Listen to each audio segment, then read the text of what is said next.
Le vrai nom, c'est Tawè. C'est l'élision qui a donné le prénom Tawès. Quand vous prenez ce prénom-là, par exemple, en général, c'est des gens qui sont d'un caractère très fort.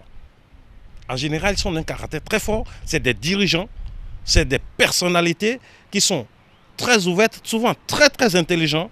Et puis, ils sont toujours dirigeants, en fait, les Tawè. Vous n'allez pas en trouver qui ne soient pas dirigeants et qui soient timides, non. Ils sont souvent au devant des choses et puis ça reflète vraiment leur personnalité. Ils sont souvent les dirigeants de leur groupe, de leur groupe d'initiation et puis c'est des personnalités entièrement à part. Les noms initiatiques des femmes, c'est autre chose. Mais c'est des hommes uniquement qui portent ce prénom.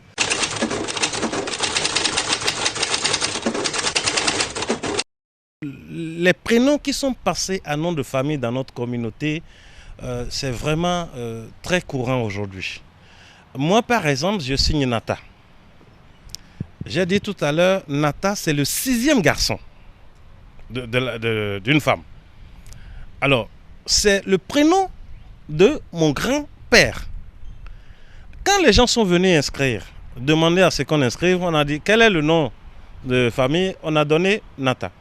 Donc le prénom de mon grand-père, c'est pareil, c'est de la même façon que Tawès est devenu nom de famille. On demande à quelqu'un, écoute, comment s'appelle telle personne, comment s'appelle votre papa, et il dit, mais c'est Tawè. Alors les gens, ils inscrivent Tawè comme nom de famille. Donc en général, quand vous entendez Mponchanda, Kwagou, etc., Tawè, etc., ce n'est souvent pas des noms de famille. Très souvent, le nom de famille est là. On ne le découvre que pendant les panégéniques. Pendant que les gens récitent les panégéniques, pendant que les gens chantent les panégéniques de la communauté, c'est en ce moment que vous découvrez les noms de famille.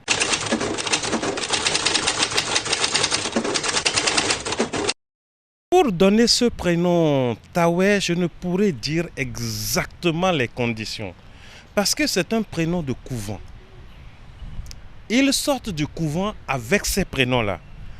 Moi, je ne suis jamais allé dans ce couvent et il m'est difficile de comprendre comment est-ce que ces prénoms-là étaient donnés dans le couvent.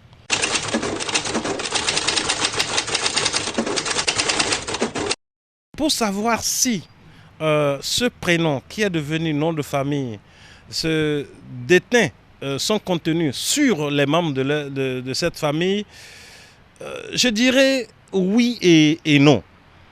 Oui, parce que quand vous portez un prénom comme ça ou quand vous portez un nom comme ça, il y a un comportement qui vous suit.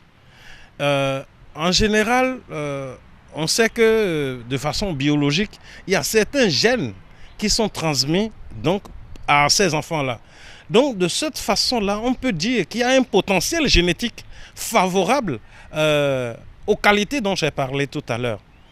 Mais de l'autre côté, la science n'étant pas toujours vérifiée, c'est sûr qu'on va trouver quelques personnes très moches et qui ne remplissent du tout pas ces conditions-là, malgré le fait qu'elles porteraient le nom, ce nom-là, qui est un nom très valeureux.